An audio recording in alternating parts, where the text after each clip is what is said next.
You awaken not to the harsh sounds of a bustling city, but to the gentle, rhythmic symphony of the African dawn. Soft, warm light, the color of acacia honey, filters through the thatched roof of your dwelling or the narrow openings in its mud brick walls, carrying with it the first tentative warmth of the day. The air, if it is the cool season, might still hold a touch of morning mist, a pearly haze that softens the edges of the world. The sounds are those of your village, or perhaps a sacred grove near the mansa's compound, stirring to life. The cheerful chirping of unseen birds, the rustle of wind through tall grasses, or the leaves of ancient baobab trees. In the distance, the rhythmic thud of pestles as women begin to pound grain, the laughter of children already at play. Closer, perhaps, the faint, almost inaudible whisper of prayers you murmured in your sleep, or the soft, rhythmic beat of a ceremonial drum from a nearby shrine, a sound that resonates deep within your bones. The air is cool and fresh, but you know the sun will soon climb, bringing with it the familiar, embracing heat of the Mali Empire.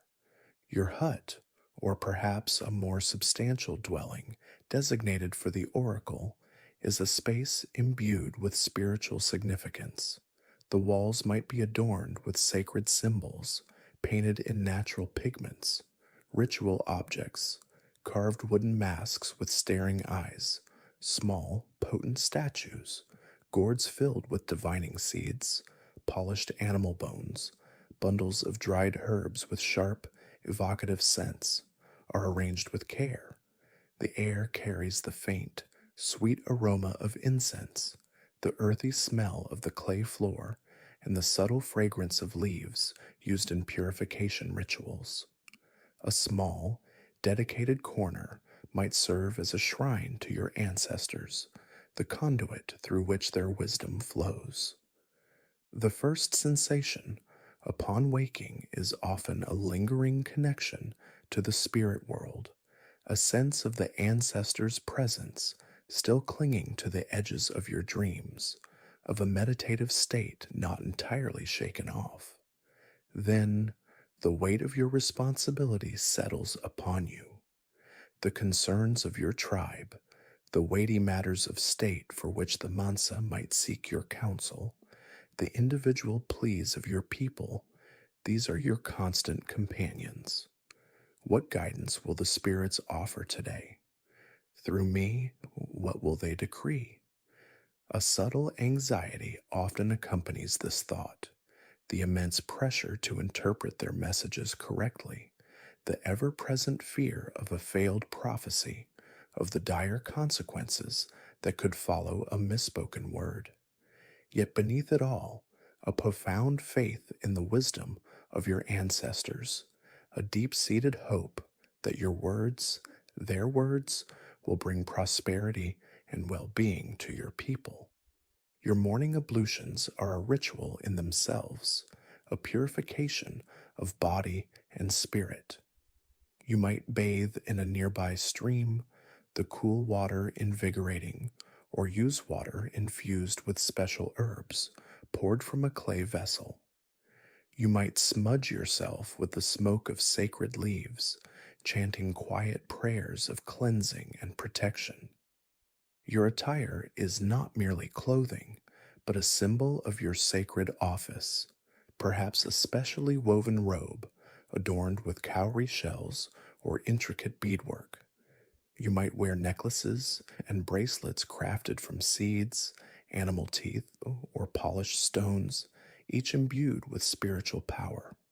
Sacred symbols might be painted on your face or body with white clay or ochre, marking you as a conduit between the physical and spiritual realms. Breakfast is a simple, purifying meal, often imbued with ritual significance. A small bowl of millet porridge, perhaps, sweetened with a touch of wild honey. A few fresh dates or figs, cool, clear water, or a special herbal infusion designed to heighten your spiritual awareness. The flavors are natural, clean. You eat slowly, mindfully, each mouthful a conscious act of preparation for the sacred duties that lie ahead. This is not merely sustenance for the body, but a cleansing of the spirit, a way to open yourself to the subtle voices of the ancestors. The sun climbs higher, its warmth now a more insistent presence, and your day of sacred duty truly begins. Perhaps a villager approaches your dwelling, their face etched with worry, a farmer concerned about the coming rains, a warrior seeking guidance before a hunt or a skirmish, a mother with a sick child, her eyes pleading for a sign of hope. They bring a small offering, a handful of cowrie shells, a gourd of fresh milk, a piece of intricately woven cloth, a token of their respect and their need. You lead them to your sacred space, perhaps within your hut, before the small shrine to your ancestors, or to a designated spot beneath the ancient, gnarled branches of a sacred baobab tree, or within a cool, shadowed cave where the whispers of the earth are strongest. You prepare for the divination. The air grows thick with the scent of burning herbs, perhaps sage or sweetgrass, their smoke coiling upwards, carrying your prayers to the spirit world. You arrange your ritual objects, polished bones that will fall into patterns only you can decipher, a gourd filled with smooth, dark seeds that whisper secrets when shaken, or perhaps a bowl of clear water, its surface a mirror to the unseen. The ritual begins. Your voice, at first a low, resonant hum, rises into a chant, ancient words passed down through generations of oracles, words that resonate with the very fabric of the land, with the spirits of your ancestors. You might cast the bones, their clatter on the hard earth a sudden sharp punctuation in the rhythmic pulse of your chant. Or you might shake the gourd, the rustling of the seeds a sibilant whisper, a language only you can understand. Perhaps you enter a trance, your body swaying, your eyes unfocused, as you dance to the beat of a drum played by an assistant, or to the rhythm of your own quickening heartbeat. The world around you fades, replaced by a swirling vortex of images, of voices, of sensations from the other side. Maintaining focus is paramount. The messages from the spirits are often fleeting, symbolic, shrouded in metaphor. A sudden gust of wind, the cry of a distant bird, the way the smoke from the sacred fire curls and dances. All these are signs, portents to be interpreted. The weight of the petitioner's hopes, their fears, presses in on you, a tangible force. You feel their anxiety, their desperation, and you must remain a calm, clear conduit, unswayed by your own emotions or theirs. The ritual can be physically and spiritually draining, leaving you trembling, sweat soaked, your heart pounding, but you persevere for the well being of your people, for the guidance of your king, depends on your ability to bridge the gap between worlds. You see the flickering firelight, the swirling smoke, the intricate patterns of the cast bones or seeds. You see the petitioner's face, a mask of anxious hope, their eyes fixed on you, searching for answers. In your trance, you might see fleeting images, a parched field, a charging lion, a healthy child, a shadowy figure on a distant horizon. You hear the rhythmic beat of the drum, the insistent rattle of the gourd, your own voice, a strange, resonant echo. You hear the whispers of the ancestors, faint, elusive, yet filled with an ancient wisdom. You smell the pungent aroma of burning herbs, the earthy scent of the sacred ground, the faint, metallic tang of your own sweat. You feel the smooth, cool surface of the divining bones in your hand, the rough texture of the earth beneath your feet, the almost electric charge in the air as the spirits draw near. A lightness, or perhaps a profound heaviness, might overcome your body as you connect with the other realm.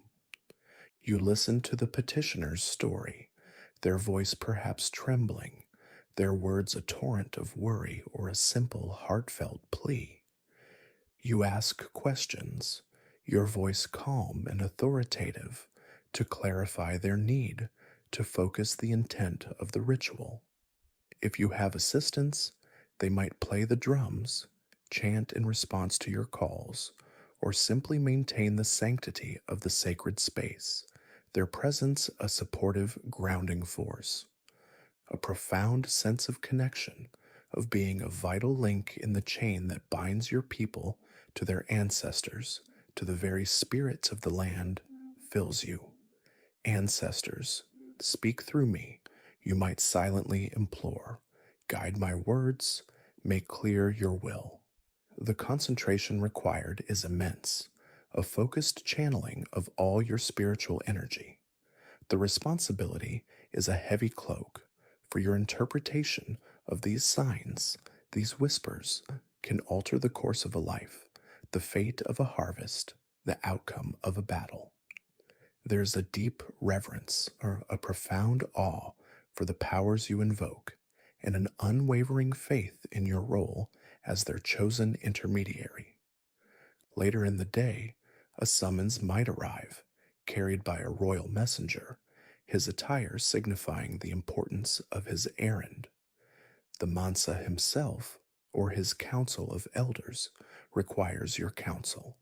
You are escorted with due ceremony to the royal compound, perhaps a sprawling complex of mud brick buildings, their walls adorned with intricate carvings, or a more fortified structure, its presence a testament to the power and wealth of the Mali Empire.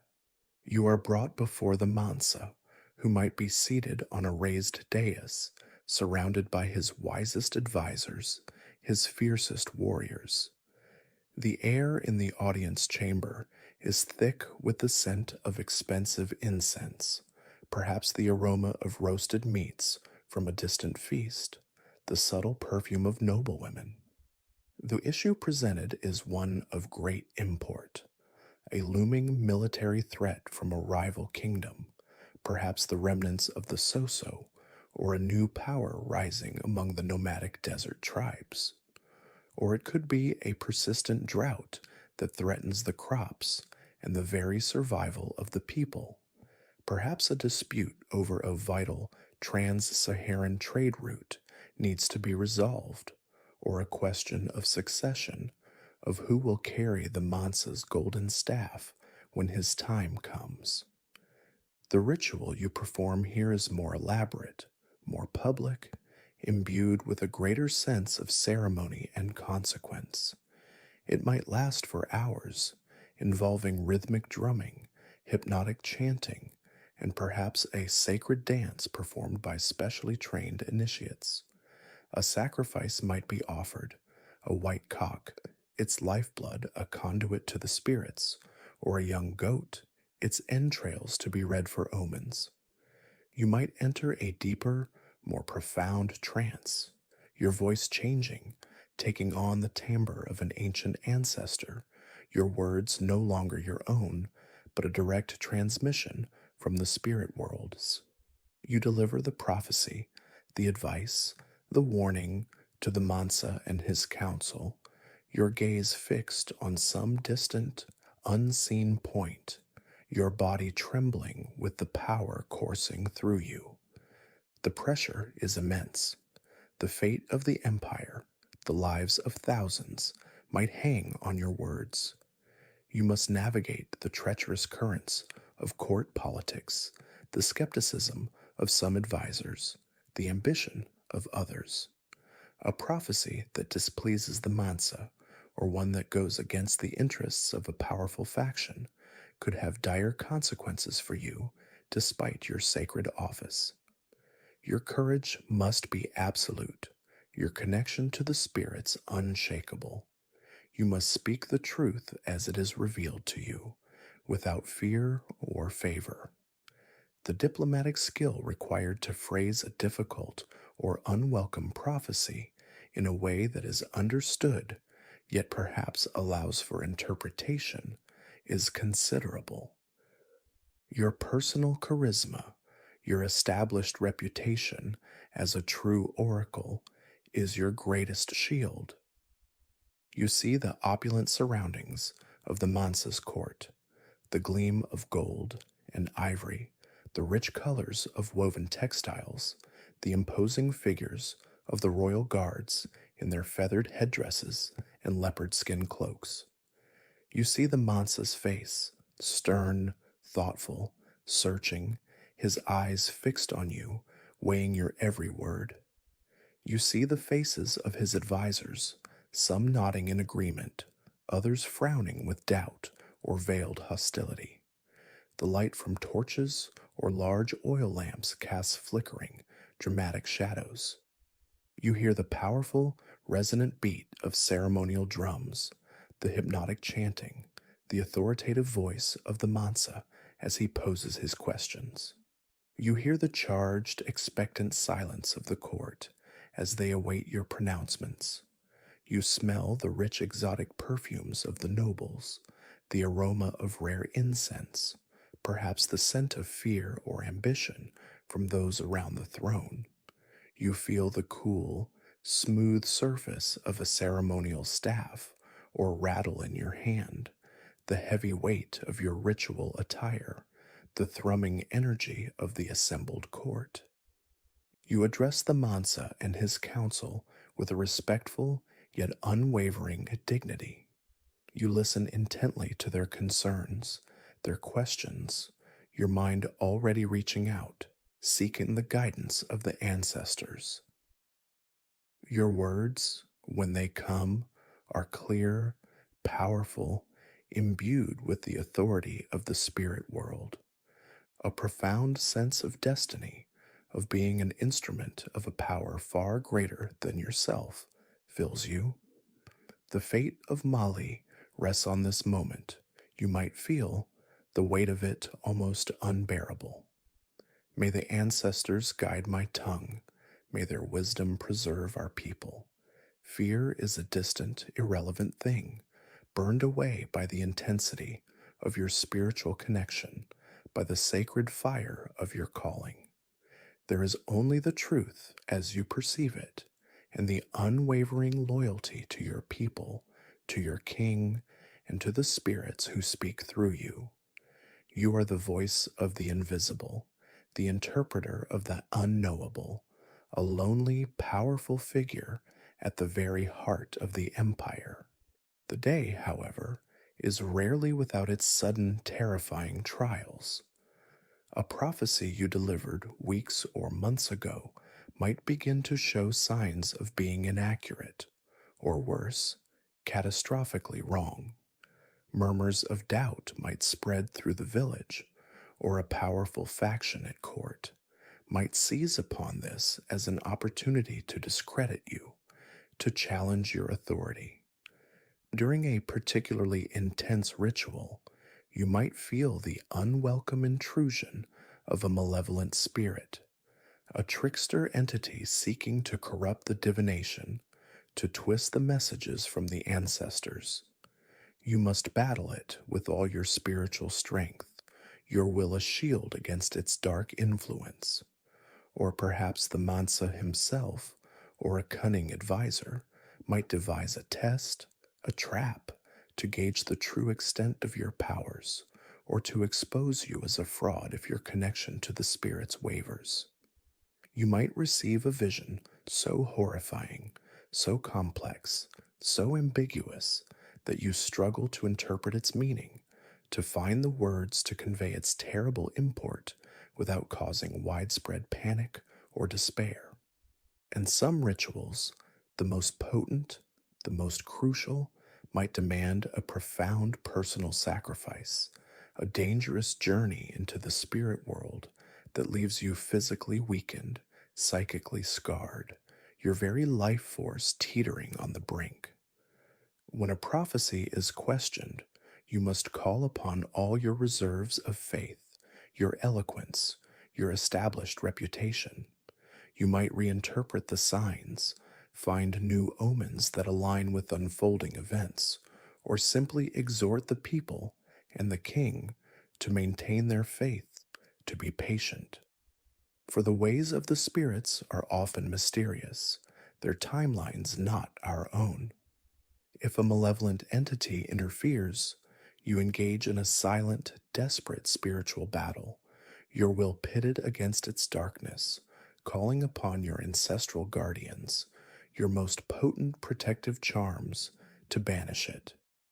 If tested or trapped by the court, you rely on your wits, your courage, your unshakable conviction, perhaps delivering a prophecy so profound, so uncannily accurate in some small, verifiable detail, that it silences your detractors.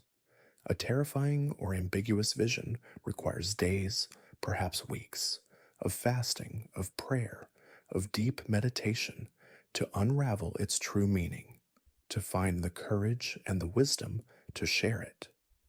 And when a ritual demands a dangerous descent into the spirit world, you accept the risk, your body trembling but your spirit resolute, for the survival and prosperity of your tribe, of the Mali Empire, is a burden you willingly, if fearfully, bear.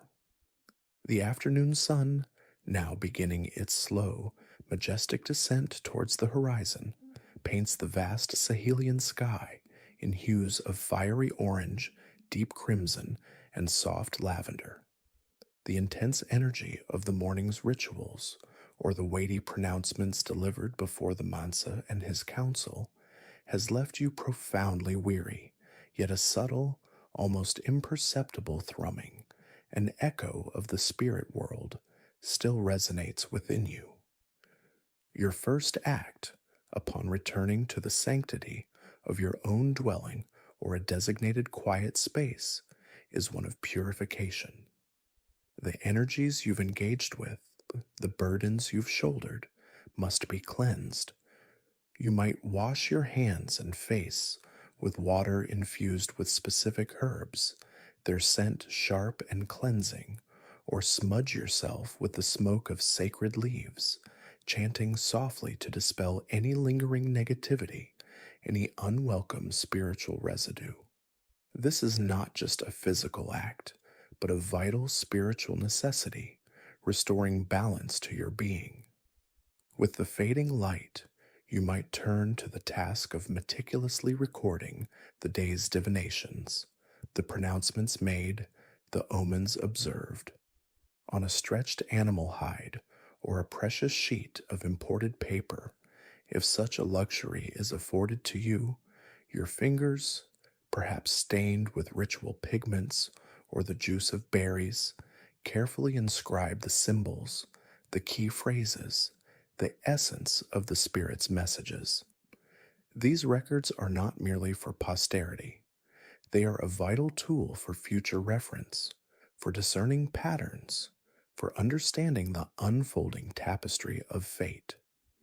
The scratching of your reed pen or sharpened stick is a quiet, focused sound in the stillness. If you have apprentices, young ones chosen for their spiritual sensitivity, their potential to one day walk this sacred, solitary path, the late afternoon or early evening is often a time for instruction. You gather them around you, perhaps by the soft glow of a small fire, and share the ancient knowledge, the meanings of the cast bones, the interpretation of dreams, the songs and chants that open the pathways to the ancestors, the herbs that purify and protect. Your voice is patient, your words carefully chosen, for you are entrusting them with a sacred, powerful, and often dangerous inheritance.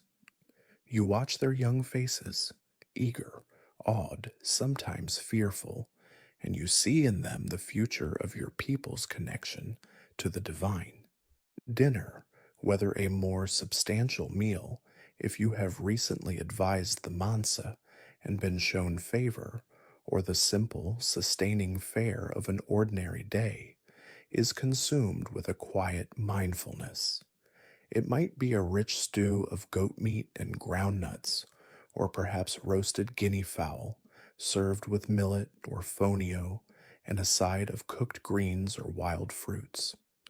The flavors are earthy, nourishing. If you eat with your community or your apprentices, it is a time of quiet fellowship, though your unique role often sets you slightly apart, a figure of respect, perhaps even a little fear. As true evening settles, bringing with it a cooler breeze and the chirping of crickets, your time might be spent in quiet contemplation or in communal spiritual activities. You might sit in silent meditation, your senses open to the whispers of the night, to the subtle energies of the land. Or perhaps you join the villagers in a communal dance or song, not for mere entertainment, but as a form of prayer, a way to honor the spirits, to strengthen the bonds of the community, to reaffirm your people's connection to the earth and the ancestors. The rhythmic beat of the drums, the hypnotic chanting, the unified movement of bodies under the vast star-dusted African sky can be a powerful, restorative experience. Personal tasks might include preparing your ritual implements for the next day's needs, repolishing sacred stones, grinding herbs, or weaving new protective charms from grasses and beads. You might also spend time studying the patterns of the stars, for they too are a language of the divine, offering omens and guidance. Your family, in the truest sense, is your entire tribe, your entire people. Your unique role as oracle might create a certain distance, a necessary separation that allows you to maintain your spiritual clarity and authority. Yet you are deeply connected to them, their joys, your joys, their sorrows, your sorrows. Trusted elders, or perhaps your own apprentices, might be the closest you have to personal confidants. With them, in hushed tones, you might share some of the burdens of your office, discuss the deeper meanings of a troubling prophecy, or simply find a moment of quiet, human understanding. You are a spiritual pillar for many, their guide, their intercessor with the unseen world, and this responsibility is both your greatest honor and your heaviest load. True night descends, a vast velvet cloak embroidered with a million glittering stars, stretching across the immense African sky. The sounds of the village gradually fade, replaced by the subtle symphony of the nocturnal world, the chirping of crickets, the distant call of a night bird, the rustle of unseen creatures in the thatch of your dwelling or the surrounding bush. Your hut, or sacred chamber, grows cooler, the air still carrying the faint, lingering scent of the day's incense, the earthy aroma of herbs, and the almost palpable presence of the spirit world. The small fire, if you keep one, has burned down to glowing embers, casting a soft, warm, and somewhat eerie light on the ritual objects and sacred symbols that adorn your space. A profound weariness settles deep within your bones, not just the physical fatigue from the day's rituals, the intense concentration, or perhaps a lengthy dance that brought you to the edge of trance, but a deeper spiritual exhaustion. The weight of the knowledge you carry, the burden of the prophecies you've uttered, the responsibility for the spiritual well-being of your people, these are heavy loads. You prepare for sleep, if true sleep is what awaits you. Perhaps you perform a final, quiet ritual of purification, a whispered prayer of gratitude to the ancestors for their guidance, a plea for their continued protection. You might anoint yourself with a calming oil or sip a special herbal infusion designed to soothe your spirit and prepare your mind for the often vivid, sometimes unsettling dreams that are a part of your calling. As you lie on your sleeping mat, perhaps a woven grass mat or a soft animal hide, your mind, though tired, is rarely still. You review the day's events, the pronouncements made before the Mansa, the anxieties of the common folk who sought your counsel, the subtle shifts in the spiritual energies you perceived. Did I interpret the signs correctly? You might wonder. Did I convey the ancestors' will with clarity and truth? The fear of a misinterpreted omen, of a prophecy that leads your people astray, is a constant gnawing concern. The loneliness of your sacred office can feel particularly acute in the stillness of the night. Who can truly understand the burdens you carry, the visions that haunt your waking and sleeping hours, the delicate, perilous dance between the world of the living and the realm of the spirits? You contemplate the immense power and the profound responsibility that rests upon your shoulders, the fate of harvests, the outcome of battles, the health of the Mansa, the prosperity of the entire Malay Empire. All can be influenced by the words that pass your lips, words you believe are not your own, but those of the ancient ones who watch over your tribe. The pressure to remain a clear and untainted vessel, to guard against pride or personal ambition influencing your interpretations, is immense. The rituals themselves, especially those involving deep trance or potent natural substances, can be dangerous, taxing your physical and spiritual reserves, sometimes leaving you teetering on the edge of your own mortality. Hope, for you, is intertwined with faith. It is the hope that your guidance will lead your people to prosperity and peace. It is the hope that the Mansa will heed the wisdom of the ancestors and make just, enlightened decisions.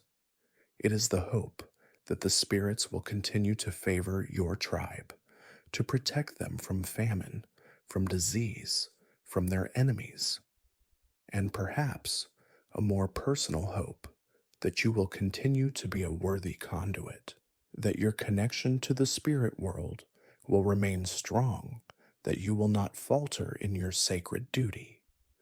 Your body is weary. If the day involved prolonged chanting, dancing, or intense spiritual exertion, your muscles might ache, your throat might be raw. Your mind, though, is often the last to surrender to rest, still sifting through omens, through whispers, through the lingering echoes of the spirit world. Sleep, when it finally claims you, is rarely a complete oblivion. It is often a porous state, a landscape where dreams blur into visions, where the voices of the ancestors might continue to speak, offering further guidance, or perhaps new, unsettling prophecies. You might awaken several times during the night, your heart pounding, the remnants of a powerful dream or a disturbing vision clinging to your consciousness, your lips already forming a silent prayer for clarity, for strength, for the wisdom to serve your people when the new dawn breaks.